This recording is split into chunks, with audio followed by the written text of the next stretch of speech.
স্বাদের ভাগ কাউকে দেয়া যাবে না। আমার এই রেসিপিতে বিস্কিট বানানোর পরে আপনারাও ঠিক এই কথাটাই বলবেন। আসসালামু আলাইকুম everyone, welcome back to my channel. বিসমিল্লাহ। ফার্স্টে একটি মিক্সিং বলে নিচ্ছি হাফ কাপ ঘি, আর দিয়ে দিচ্ছি হাফ কাপ চিনি। এবারে হুইস্ক দিয়ে একটু ভালোভাবে নেড়ে চেড়ে মিশিয়ে নিচ্ছি। এবার এর মধ্যে দিয়ে দিচ্ছি 1 কাপ ময়দা, 1/4 কাপ গুঁড়া দুধ, 1 চা চামচ baking powder, 1/4 teaspoon baking soda, সেই সাথে দিচ্ছি 1/4 টিস্পুন লবণ।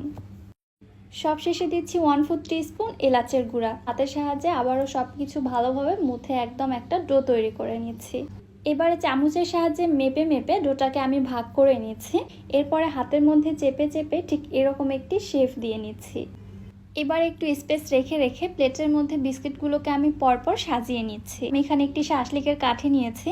এবারে কাঠির সাহায্যে বিস্কিটের মধ্যে আমি ঠিক এইভাবে ফোড়া গেঁথে দিচ্ছি। এদিকে চুলায় কড়াইয়ের মধ্যে একটি স্ট্যান্ড বসিয়ে দিয়ে হাই হিটে কড়াইটিকে আমি প্রিহিট করে নিয়েছি। এরপরে চুলার হিটটাকে একদম লোতে করে দিয়ে বিস্কিটের প্লেটটাকে এখানে বসিয়ে দিচ্ছি। ঢাকনা দিয়ে ঢেকে বিস্কিটগুলোকে বেক করে নিচ্ছি প্রায় 40 থেকে 45 মিনিটের মতো। প্রায় 45 মিনিট পরে বিস্কিটগুলো অলরেডি বেকড হয়ে গেছে। এবার একটু ভেঙে দেখাচ্ছি, দেখুন বিস্কিটটা ভেতর থেকে কতটা পারফেক্ট হয়েছে।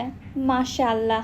আর এটার টেস্টের কথা কি বলবো, আপনারা না বানিয়ে খেলে বুঝতেই চাইবেন না।